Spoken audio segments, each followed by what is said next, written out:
There's love.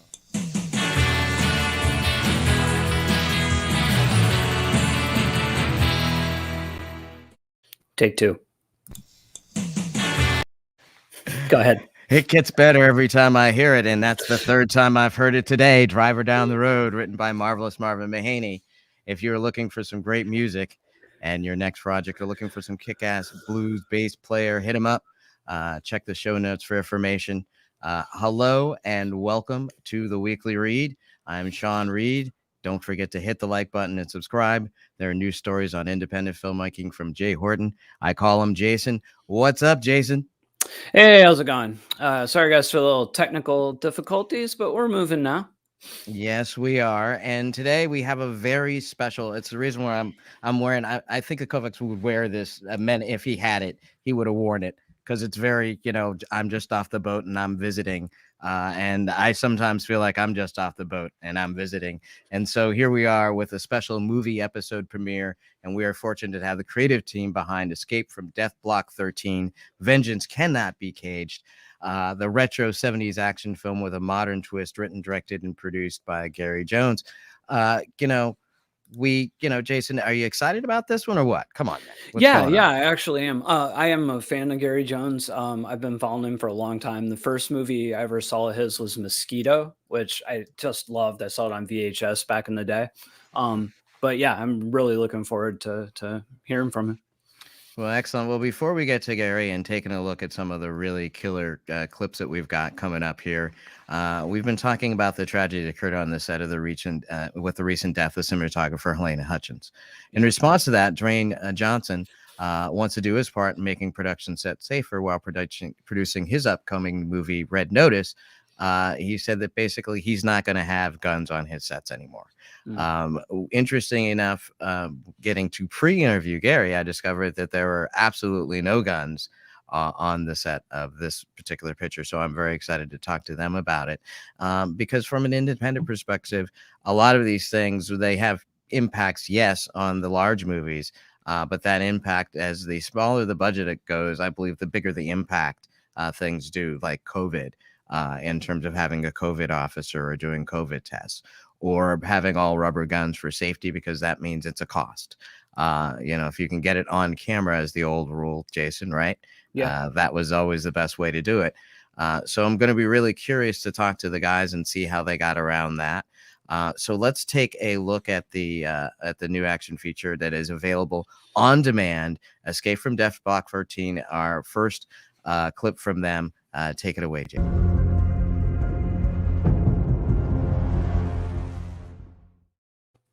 So that is all action with the director we're going to be talking to right now, Mr. Gary Jones. This incredible film. But what I wanted to say first is writer, director, and I came up with Candlestick Maker. I'm sure you're not, but you could probably get one and make it up for me in post. Mr. Sure. Gary Jones, what's up, man? Hey, great to be here. Great to be on your show. Been looking forward to this. Well, great to have you, and been looking forward to talking to you. I had a chance to be a regional filmmaker in Ohio, and one of the names I heard constantly, and never got to meet you personally when I was there, was Gary Jones. Kind of one of the preeminent names in Ohio filmmaking, and there's a reason why. When you watch a film like this, Jason, like my partner said, had already been very aware of you. I was, of course, from just knowing it, and then now really excited and having seen the film and seen the scope. Actually, we'll be seeing another clip a little bit later that you guys sent us, which is really kind of the main character's entrance into the cell block. But what I said to you off air is that I thought it was one of the most cinematic openings and a moment that's truly an action movie, because it's 2 minutes and one line of dialogue. It's just a passion for that. Was that a lot about your approach for a film like this in terms of like really communicating things more with looks and more with moments? Yeah, from when I decided to do this action movie, again, like you had mentioned early on, this was my homage back to the 70s. I grew up watching all those great movies, Mr. Majestic and Emperor of the North, Getaway. I mean, the list goes on. And they were simpler back then. The stories, there wasn't really so much a technology. The stories were simple, and there's like code of honor, a handshake deal. And, you don't want people yapping. I mean, I think the audiences in a lot of independent films and in big films too, but they tend to have people talking about stuff, rather than showing the audience that, and it's always kind of a device like, oh, wow, did you, that spaceship landed, the aliens came out, man, they destroyed New York. That's horrible. And then you got some smoke outside the window or something, and you're like, audiences are cheated. They feel cheated. You use that dialogue to fill in stuff to move that story along and get there. But it's important to show. And I learned over my career, and I'm guilty of it, like everybody who starts out making movies, my characters are yapping away. And it's like, but film, it's great within film where if you can get away with one line, a sentence, a word, or a look, or somebody opens a door, they open a box and there's a bomb in it, that's very cinematic. And that's not to say it's not on the page, the script is there and it's description and whatnot, but it's how little can you get away with, to tell your story. Well, I have this great cell block. And of course my thought was, all right, this guy's going to go in and, what's important for the audience? It's like this guy entering Death Block 13, starting to take it all in, hearing people up on the balconies calling down to him, and just taking it all in and just getting that one line at the end, which sets him up for what's coming next, and like what this whole movie's about or what this prison's about. And so it's very important. I try to use the dialogue, make it very limiting, but also throw stuff out there for audience if they're paying attention, which they'll see the clip later. Tells you a little bit about character, a little bit, it's sort of it gives a little bit of a wink and an homage to what our character looks like, who he looks like, which is a big part of how we're getting the whole retro feel. So again, it was just conscious to try to not do too much with the dialogue, but just enough to take you along, take it in, and kind of move it forward. Well, it absolutely does that, and we'll get to more about the actual process of making this specific movie in your career. But just for some context for people who don't necessarily know who you are, where are you originally from? I'm originally from Michigan. I grew up in Michigan, and like I said, back in the 70s, just watching all the movies and just loving all that stuff and wanting to make movies. And that was kind of my start, was Michigan. I, went through school. I was going to go to film school. My parents didn't have enough money. There's 5 brothers and sisters, and there's no money to go to college. And I'm like, that's fine. I'll just, I'll buy a camera. I got a Super 8 camera for Christmas. And of course, I started to learn how to make movies with that. And then when I saved a little money, I went to 16 millimeter. And of course, now everything's even more expensive. But basically, it was self-taught. I'd watch every movie I could watch. I'd watch all the making of behind the scenes movies so you can get little glimpses of how things work. And then I would go to the library. Remember that? When you'd go to the library and get a book, and I'd go get all the movie making books I could get, and I read them cover to cover. But it was really trial and error just doing it. So my film school was actually getting film, going out and shooting film, taking it to Kmart, getting it back a week later and having it be like overexposed. So you'll learn, so it's really a learning thing. And I had a real artistic background. I started out doing special effects, makeup, and pyrotechnics and miniatures for my little movies. But that was my entry into the business. I started doing that for other people, for commercials, and eventually for movies. And it got me on a set. And I could see what the DP did and how the gaffers, what they did for the lights and the sound, and how the director worked, and the producers and the actors, and listen to how the director talked to actors. So again, I had a pretty grounded, and I knew it. But once I got on the set, it was night and day. You actually saw it happening. And that was kind of my way in. I mean, it was self-taught, but I would get on other people's sets and do makeup effects or any miniatures for them, or build sets, or a PA. And I picked up everything. I was just a sponge there, just grabbing all the information I could. And so that was my film school, was working on other projects and failing at stuff and succeeding at stuff, but never giving up, just keep going. So how did you, what was the first director or filmmaker that you were actually, not necessarily that you were a fan of, but actually became aware of? Gosh, really early on, there's so many, but really early on, I started to look at, like, it's going to sound odd, but it's like Jack Arnold. And then I have to say, Ray Harryhausen, who is really not a director, but his Sinbad movies and stuff, and they always had different directors, but I focused on him because he seemed to be the linchpin to all of those, Well, those effects, I think they definitely affected a lot of people that, especially from that era, you'll find them influenced by Yeah. those specific movies. And I actually really like, I think you can see a lot of the swashbuckling and kind of like the certain spirits of certain of those characters and the way that they Mhm. connected things together. I really found them like a marvel of production and just Oh yeah. always found them very curious.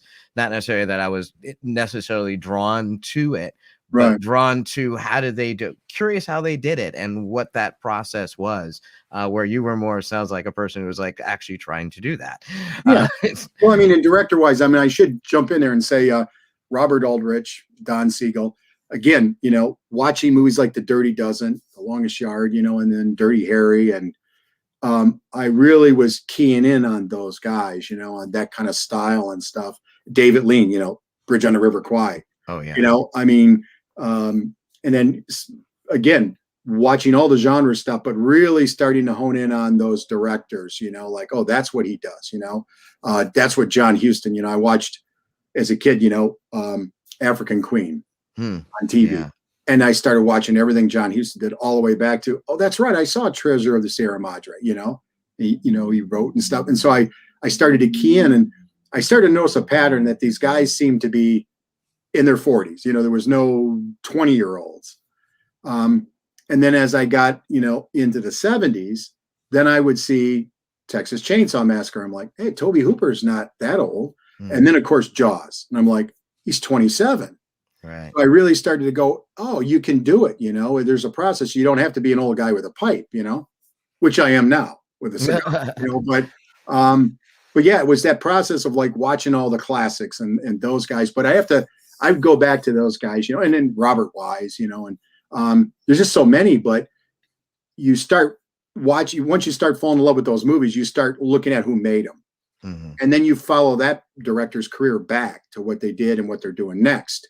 And so I was starting to key right in on these directors. What are they doing next? And like Robert Aldrich is one of my favorite because it's like you watch the string of movies he does, Flight of the Phoenix, The Longest Yard, Hush Hush Sweet Charlotte, whatever happened to Baby Jane.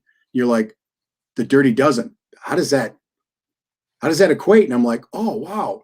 He picked things, all genres, all over the map, but they were interesting, cool stories that he could put a stamp on, Same with Robert Wise, back and forth and Don Siegel and those guys. So I started to go, wow, you don't have to be locked in, you can find the cool story or whatever and kind of put your twist on it. And, one success allows you to do something else, and make another step. And so I kind of learned that from those guys, just watching them and going, okay, there's a process there, get noticed with a film, get some heat and start moving forward. Mosquito was my first movie, of course. Now I'm making giant monsters, right? So that was my way in. But right off of that, I got on Xena Warrior Princess directing in television. So it was a nice little swoop, And then, of course, right after that, I went to Spiders and Crocodile, back to monsters. And so now I'm really, I'm kind of going back to the action movies that I really loved growing up with. I'm like, I don't want to make more of those type of things, Right. And you've definitely done that. And that takes us nice segue, by the way. I don't even have to do it. You're doing it yourself. To a retro 70s movie, that's got this flavor, this harken. So what was the kind of the inspiration that got you into Escape from Death Block 13? I mean, well, of course, after coming out of the, my last film was called Axe Giant Wrath of Paul Bunyan, which again was a creature feature. We made it as a Sci-Fi Channel movie. The whole goal was we have to sell this to Sci-Fi Channel to be successful. So we pulled out all the bells and whistles and did exactly what was necessary to get it there, right? And we didn't compromise the story. It just shifted us the way we presented the movie. But so after that, I was like, okay, I want to do more action. And, and I love the monsters and sci-fi and all that. But I'm like, man, I'm really missing out on Mr. Majestic, The Getaway, the Peckinpah movies, the 70s, that good old gritty thing, the Friends of Eddie Coyle, those kind of movies.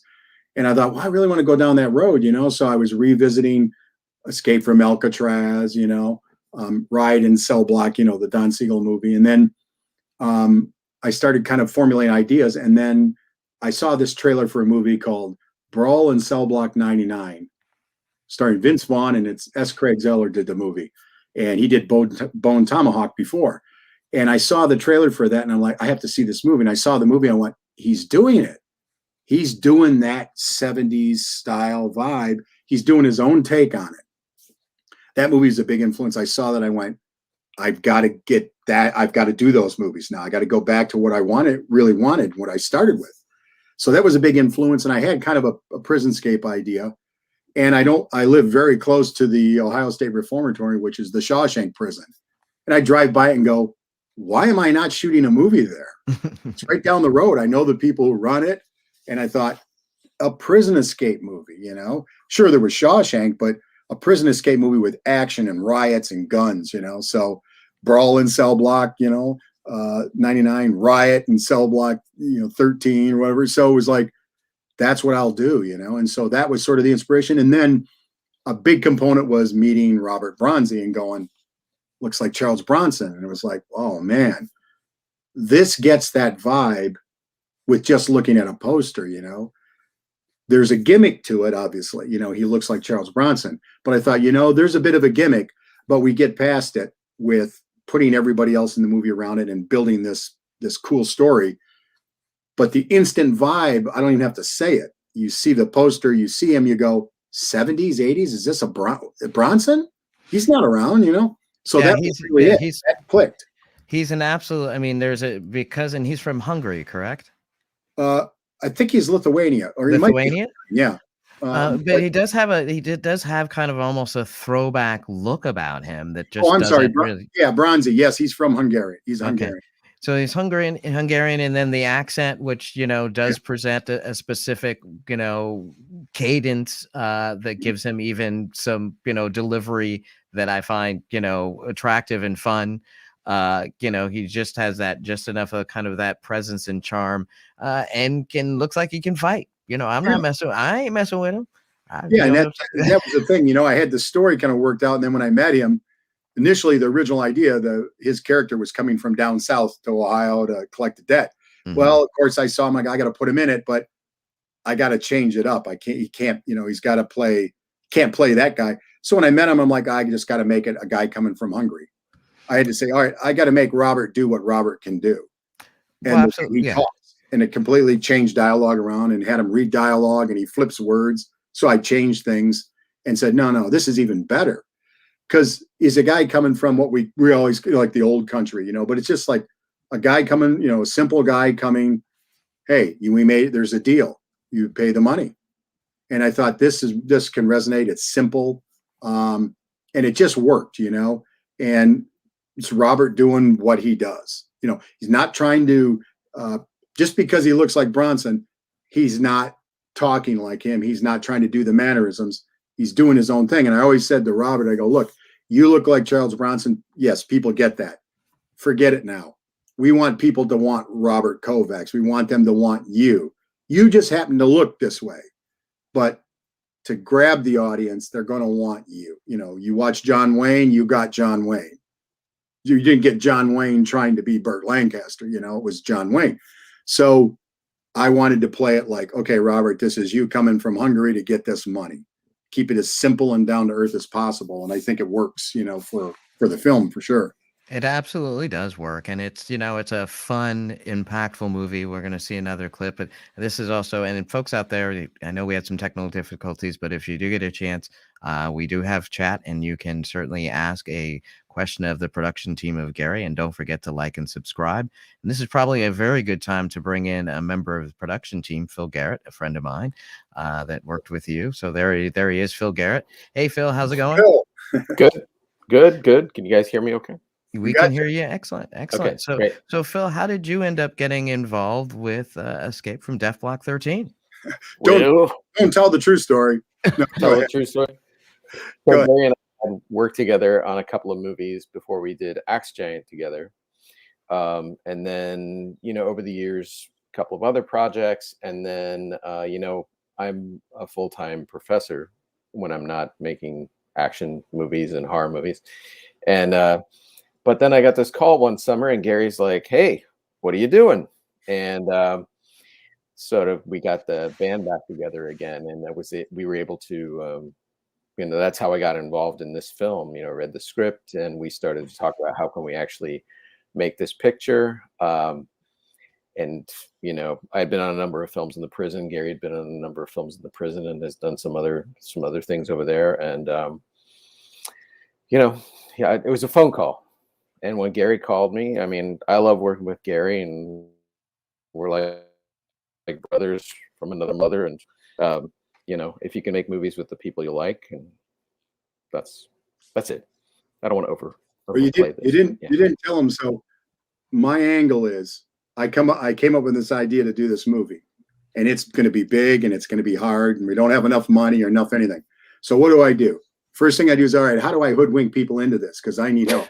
Hey, Phil, what are you up to? This will be great, won't it? So I do what I do, which is I start calling people. I called Phil and like, come on in, help me produce this thing. We get, and it's, I know Phil looked at it and went, it's kind of big. Wow. This is a lot. Oh, it's not a lot of time, bringing all the, bringing all the logic to the table. I'm like, yeah, that's fine, but we're going to figure it out. Right. So we're going to figure it out. Yeah. How many days did you end up shooting in? Well, we did the prison. We did initial 6 days, and then we went back for about 5 at the prison. I think all total, we're probably close to like 28 with, if you add up the exteriors we did. And then we did a number of days in front of green screen to fill things out and pick up things. And our jail cell set, the interior we built actually on our stage. So anytime you're in the jail cell in close quarters, that was our set we built, because the ones at the prison were just way too small to work in. Got it. So it was just really about, just getting some room, some elbow room, and making it. And I could see some of, only because of experience, but I could see some of those, green screen shots where you're connecting things, especially since you had mentioned one, which, I noticed that Phil had worked as your AD, and that you guys had no actual live guns that you'd mentioned. So there's a lot of challenges to that on some levels on the other side, because then that's putting a lot of stress on your, on your post side. Right. How many effects shots did you end up having? Gosh, over 800. And it is a byproduct with the guns thing, because it's a big action movie with guns and stuff and squibs and pyrotechnics. And now I've done all of those, and I used to do firearms when I first started, and I used to do a lot of pyro with squibs and that. And I love all that stuff. And I would have liked to have used some of that in the movie. But again, it's a couple of things, it takes time because of the safety. Mm-hmm. So you start to cut down what you can do. And then you're limiting yourself. And of course, it's an expense, a blank is $2, to have a guy there that's, experienced enough to handle weapons, that's a couple $100, $300, $400, $500 for the day, plus the weapons. And so, it's the safety issues. It's all of those things. And the same with squibs, it's just a squib, just the materials of a squib is $28. Right. So, not to mention the time it takes and then the redo. So it's a safety thing and it's a money thing, which equates to time, and we're on an independent film. It's like, because we could do the visual effects later, I'm like, I'll just put the muzzle flashes in later and add the shells flying out. Now we'll put blood holes and different things on, and I'll erase them and have them appear. So we went down that road with it. And of course, the movie grew a bit and a bit bigger and a bit bigger. And of course, I'm like, that's okay. I'll do it later. Right. Yeah. Right. Me. So, So, and one thing Gary did that, there are a lot of movies that will do their gunfire in post, and it's usually the extent of in independent films, especially, it's muzzle flash, right? But what Gary takes the time to do is to go in and also do work on the weapons themselves to make them look like they're actually firing and not just muzzle flashes coming out of the barrels. And this was, it is that mix of safety and budget. But one of the things that I want to say is that to just kind of address is right now with what's gone on with the recent tragedy is there are a lot of conversations spawning from that I think are agenda driven. This was a non-union picture. It was not SAG. It was not a union crew. But on our films, we follow the union rules, and whether it's safety or it's work hours, we follow them. In fact, I'm guessing, based on some things I've heard, that we follow them more to a T than some union pictures do. So this conversation about non-union being brought into, you know, these conversations, that's really kind of a non-starter and not necessarily a truism. Well, I mean, how are you saying that? Because the reality is it affects the conversation we're having at this moment, it absolutely, it does affect it from one degree to another. Well, It's either a cost or it's an impact. Well, here's why. You know, so here's why. Well, it is a cost. It absolutely has to do with budget, right? The conversation 100%. And so it either has to, so it's going to affect, and it's going to be addressed from that perspective for any filmmaker, right? Whether you've got the most money in the world or you have $5, if you're going to fire a gun or you want to fire a gun, one way or another, you got to pay for it, right? Sure, you do. But what I'm saying is, online in the community, the film production community, there are people tying this situation to this conversation that because a film is non-union, that it is inherently unsafe, and that is not completely a non-starter. So we're having the conversation here about how to have safe productions, and then about how to do that, not really addressing that side of it, because I leave that for the union negotiators who's trying to clarify themselves whether it was a union or non-union. If you're in charge of safety, you're in charge of safety. Well, you know, absolutely. I mean, I'll chime in real quick. And again, I don't, you know, we're all still waiting to find out exactly what happened, you know, on that set. And it's a tragedy. I worked on a movie called Hard Target, and I was working in pyrotechnics, and that movie's Van Damme movie, just loaded with guns. It's a John Woo movie. So it's guns every 5 seconds. Right. And the guys on that, the armorers, I mean, you know, there's a whole protocol, and everything stops. And those guns are brought out and everybody sees them. And if there's nothing in them and there's dummies in them, they're always, you know, fired at the ground like 10 times, whatever. I mean, it's like, there's all protocols, you know? So again, it comes down to, sure, it takes a little time, but again, you build that into your movie if you're doing that. So if you watch the John Wick movies, you know, it's Keanu Reeves, like in close contact shooting people. Well, that's all digital, right? Because it's too much. So it's choices of when you use them, when not to use them. But it comes down to, you know, again, it's experience, and you have safety issues, and you have the people handling them. And again, I can't chime in on what happened there, because, you know, you get the news to be first always puts out, everybody's throwing stuff out there. But the bottom line comes in, it's like, you know, the guns have been used on movies a lot. There's been maybe 4 or 5 really tragic accidents out of thousands.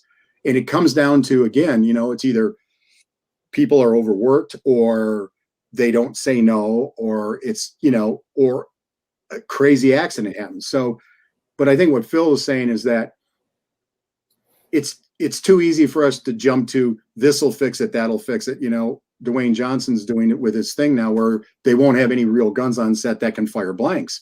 And that's a choice, and they have a budget, and it's no problem. You can do it all digitally. You guys accomplished that in an incredible way.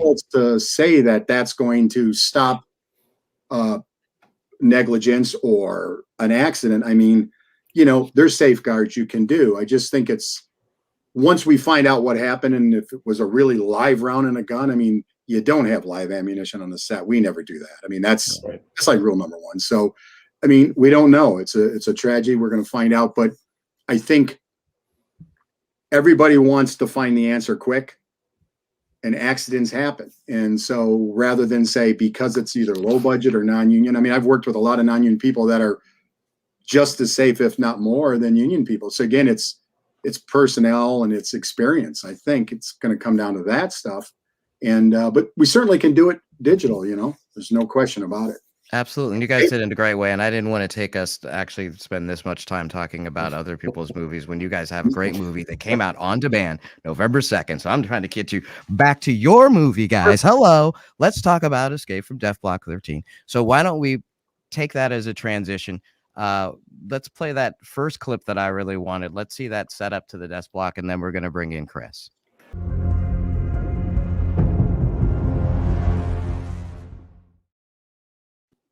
don't fight it.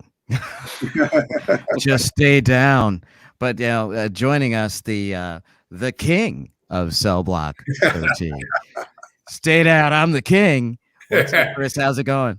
Great. How are you? Wonderful. Thank you Awesome. so much for joining us. Really, I appreciate you having me. Well, it's great to have you, and a key element in so many different ways, because not only just your performance as Bunyan, a throwback to another film, but also serving as correct me, was a stunt coordinator or fight coordinator? I worked with a gentleman by the name of Mickey Skidova who plays Nightcrawler in the movie, and Mickey Skidova is a martial arts expert. He was a world champion kickboxer, and me being a professional wrestler, we collaborated together and worked as co-fight coordinators, stunt coordinators, on coming up with the fight scenes. And Gary flew Bronzy in a week early, so we got to work with Bronzy for about a week on the different fight scenes that we got to work through.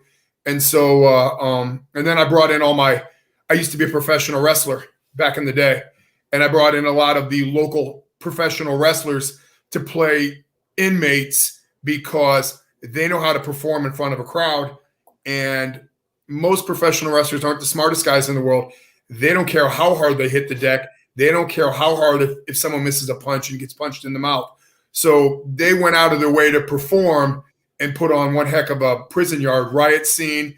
And then at the end, there's another riot scene where it's just a big battle royal, basically.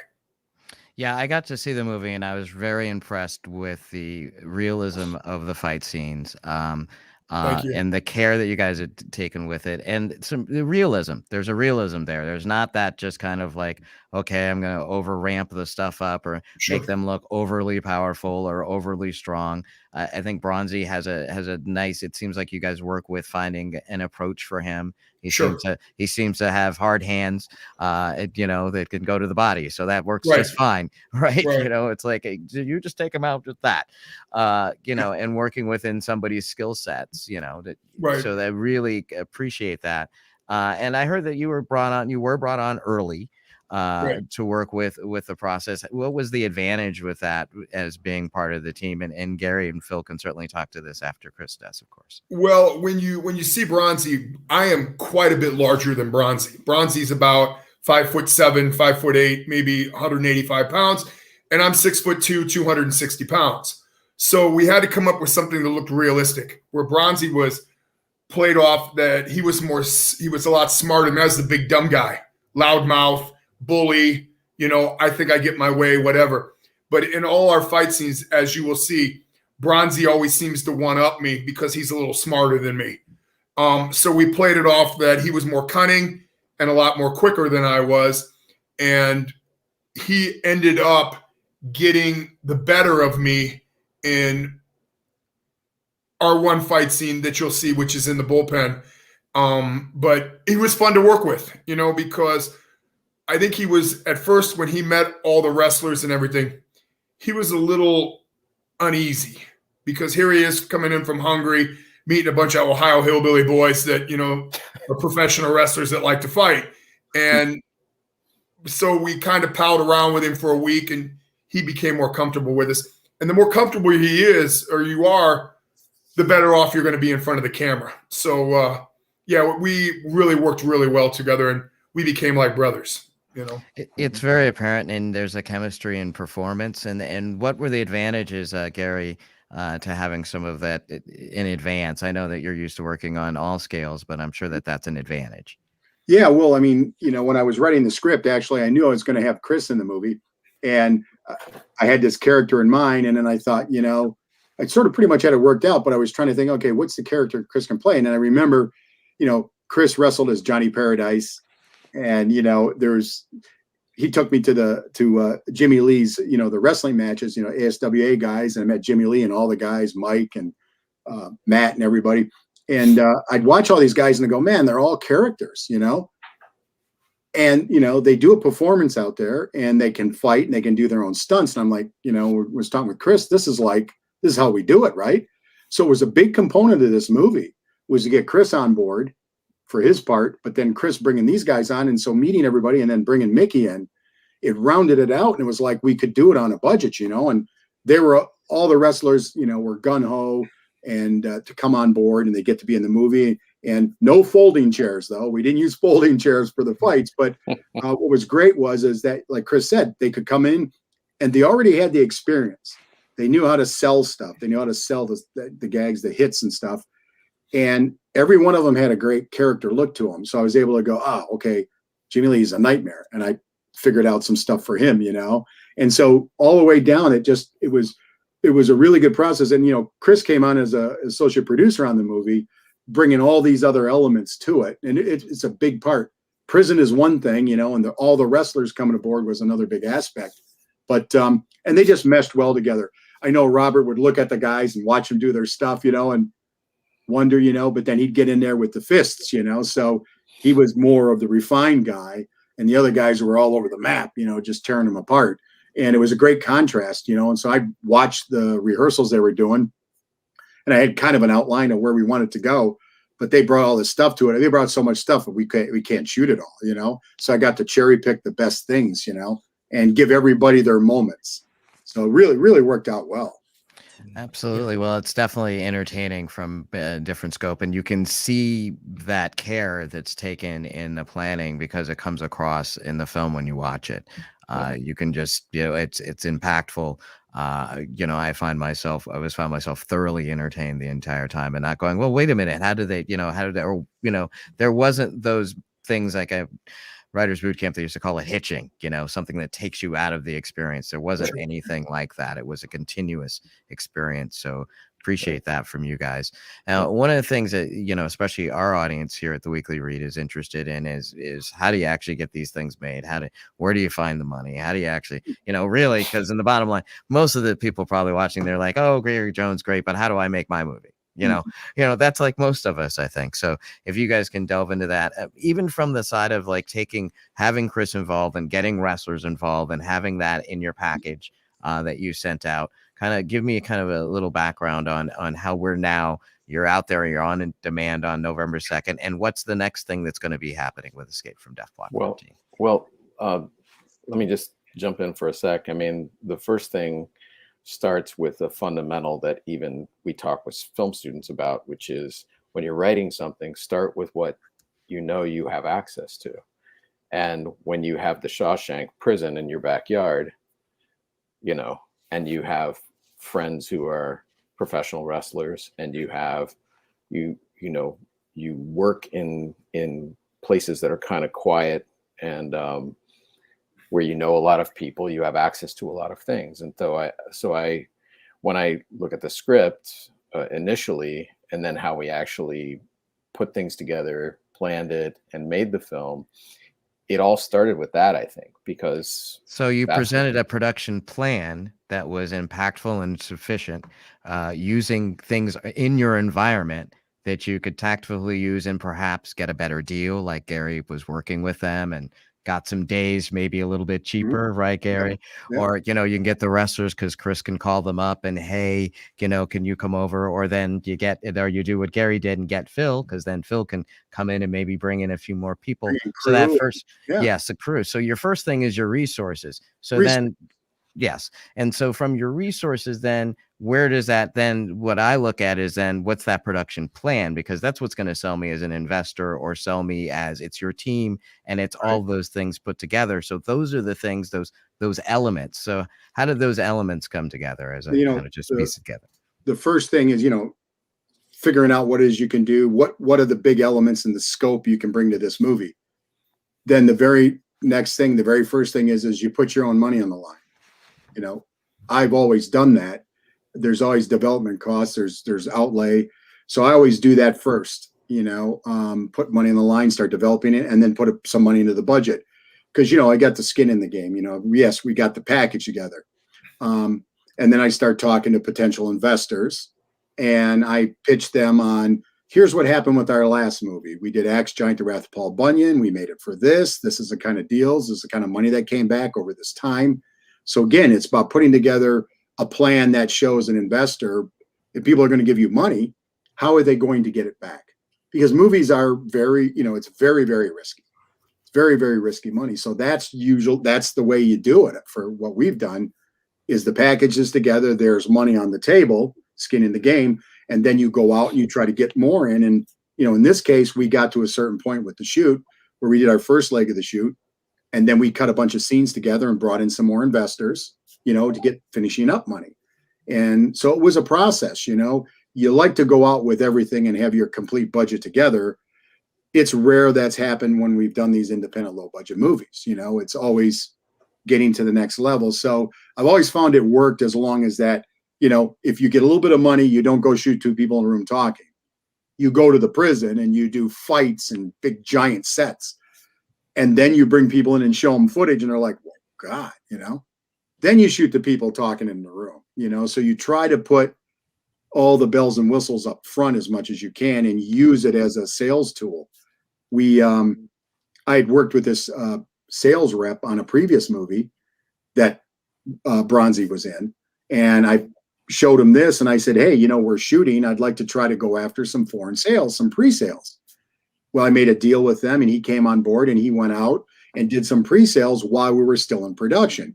So I had that, you know, we could show investors, hey, we've already made sales. We sold France or we sold this territory. You know, we've done 20,000 here. So we could show that there was a market for the movie while we were still making it.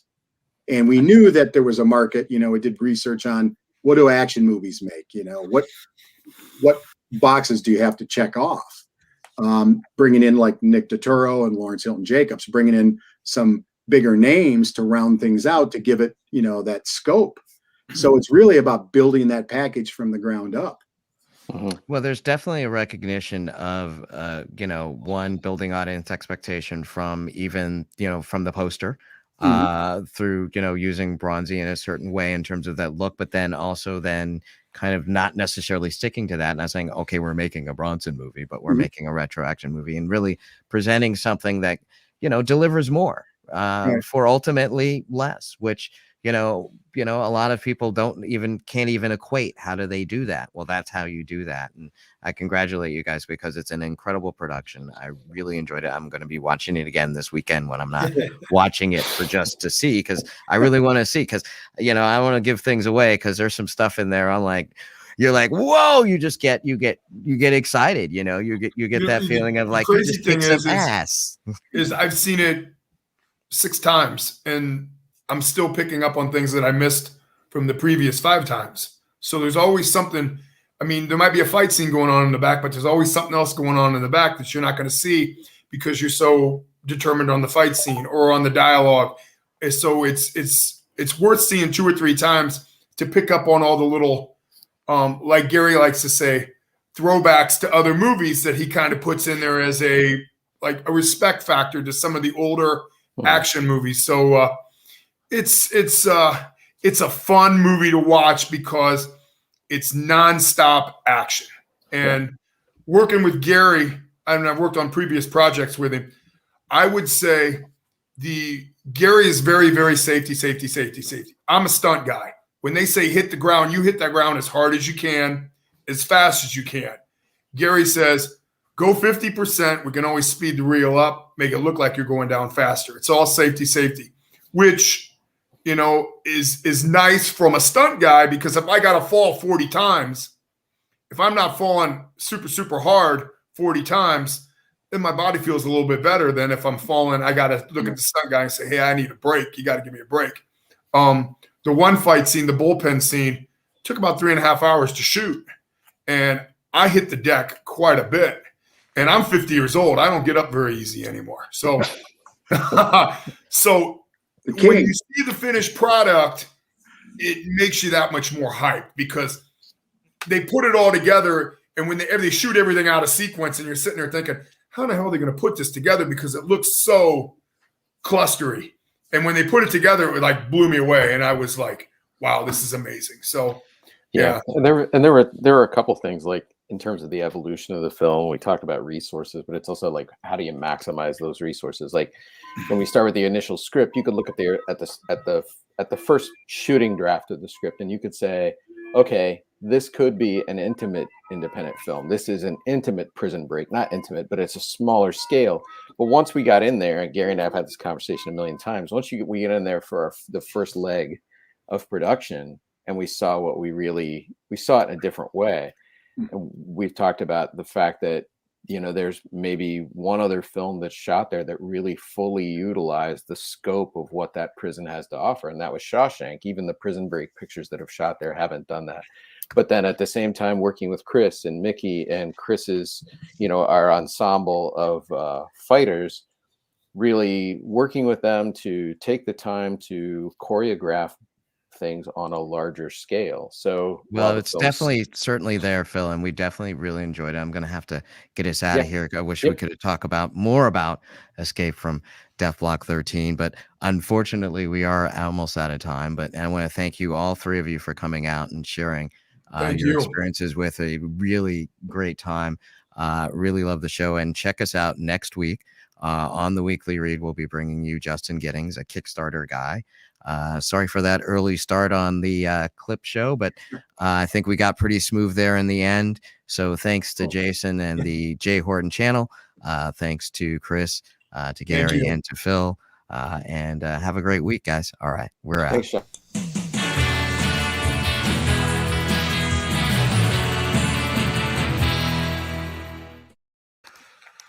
Yay. Hey. Thanks.